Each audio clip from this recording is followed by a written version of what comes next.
Pra, e shvrara i avokati, sepse fillimisht bënde trafik droge me Shkelzen Berishën dhe pastaj bëri dhe punë të pista me njëri tjetrin dhe Saliu e mori vesh, atë edhe për mos turpruar djali vrau avokatin.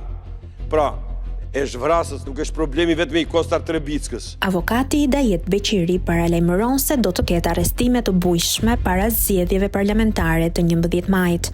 Në një intervistë për ora e fundit në ABC News, Beqiri u shpreh se SPAK do të arrestojë Flamur Nokën dhe Shkelzen Berishën. Flamur Noka do arrestohet para zgjedhjeve, u shpreh ai, edhe Shkelzen Berisha nuk do t'i gëzojë ato 5 deputet. Patjetër nuk e mbajnë dot dosjen, do ta çojë se s'bën, tha Beqiri. Avokati gjithashtu tha se kreu i Partisë Demokratike Sali Berisha ka urdhëruar vrasjen e një avokati, i cili bashkëpunonte për trafik droge me Shkelzen Berishën. Avokati shtoi se kur Berisha e kuptoi, urdhëroi vrasjen e këtij personi. Është vrarja i avokati sepse bënte trafik droge me Shkelzen Berishën. Për të mos u turpruar djali, u vra avokati. Ka bërë krime dhe duhet dërguar në SPAK.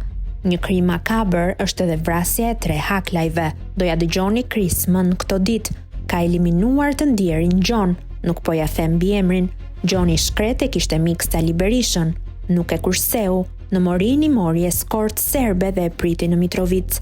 Të nesërmen, Saliun e mori milicia serbe. Gjoni ishte antar i Partisë Demokratike. E grisi Gjoni tesën dhe i tha nuk jam tradhtar. Në 2001 Gjoni u ekzekutua. Saliu është vrasës, theksoi Hidayet Beqiri.